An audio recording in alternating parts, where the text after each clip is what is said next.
His True Face by Christopher Ropes. Vision 1. It began in fire and blood, an inferno laying, a blazing blessing on the head of every man, woman, child, and gouts of crimson spilling down from the sky, and up from the dark places of the earth, as if every god's throat was cut all at once. The screams of the dying were an orchestra of the damned and doomed. Even I, was burned and bloodied. I was stained, and my mouth filled with the salt and copper mystery of death. When the flames burned low, at last the rivers of blood trickled to burbling puddles. The earth was blackened, reddened, fat from its corpse feast, and uninhabitable. Those few of us left knew we were not long for the world. Why we had been spared was irrelevant.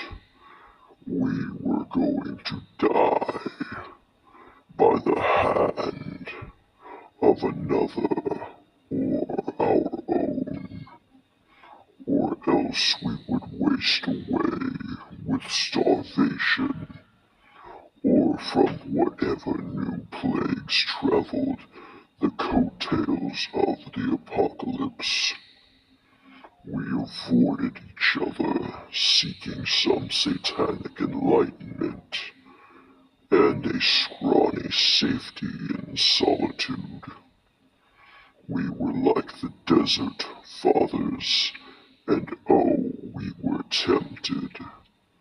For days, surrounded by visions of copulating demons, I let my own blood flow and prayed over 3 unmarked graves, side by side to my father Satan, knowing not why this place or these 3 graves.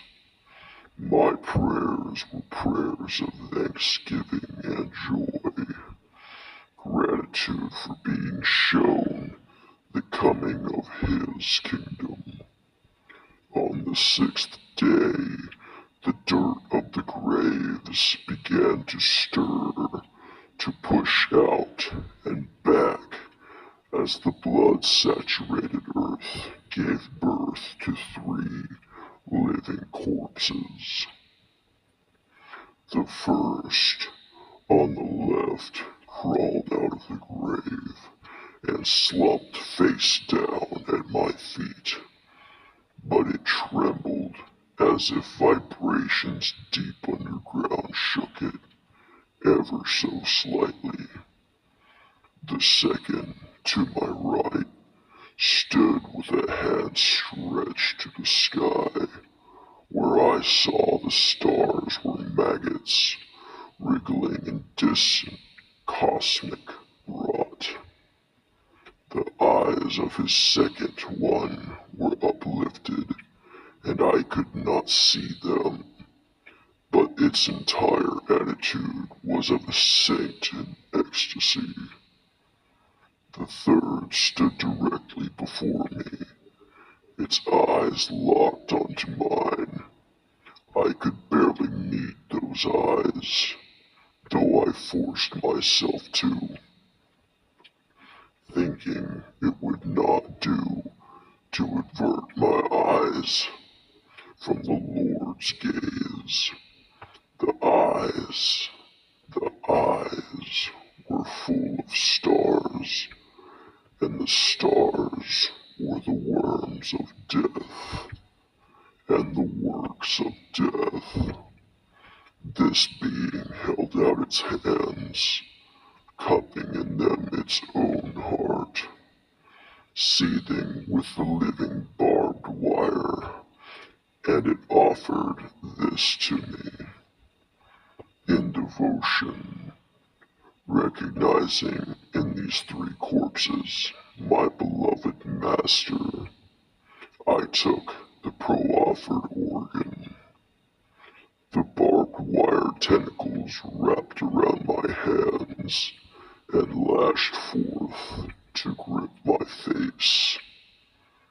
Barbs digging and hooked into the backs of my hands and my withered, leathery cheeks and around my neck. It pulled itself up to my mouth, whereupon I bit into it.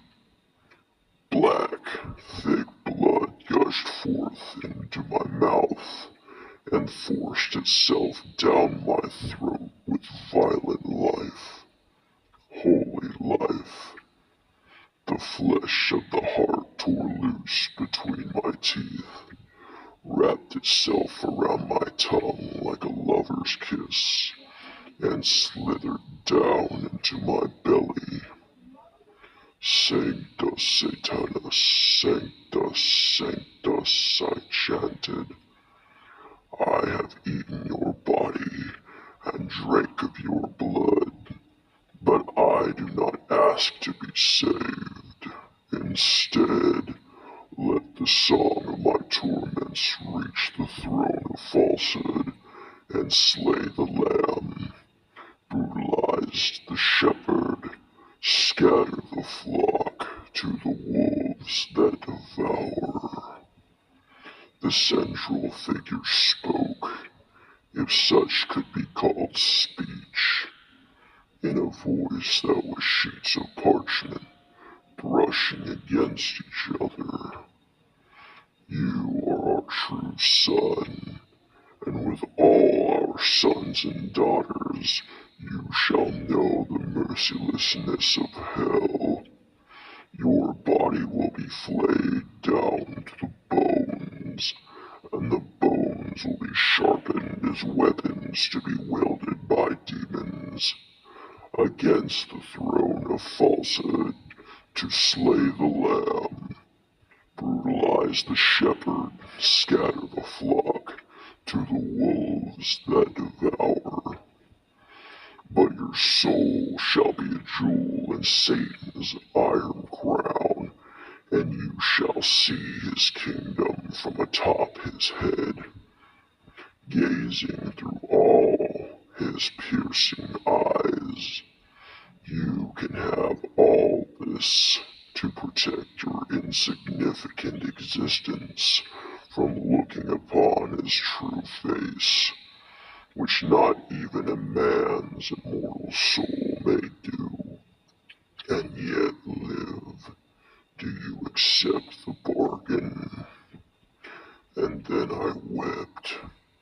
I have not been faithful, that I may not see his true face. The entity said, I offer you glory and salvation. Glory and salvation be damned, I cried. The prizes of a weak soul.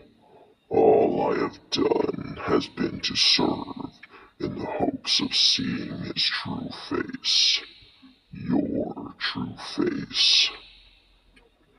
The corpse nodded, and the star worms in his black eyes spun in ever-increasing agitation. You have chosen well, and you are worthy, O prophet. Behold our face, and I shall even grant you a life on the other side of death's maw, that you may tell of the beauty and anguish of serving Satan. And then I saw a blackness wash over blackness, and ink moving between the squirming stars, and the ink swallowed the stars, and their larval souls. And there were infinite black eyes in that blackness, even that I could not see, but looked upon me with malice and bliss.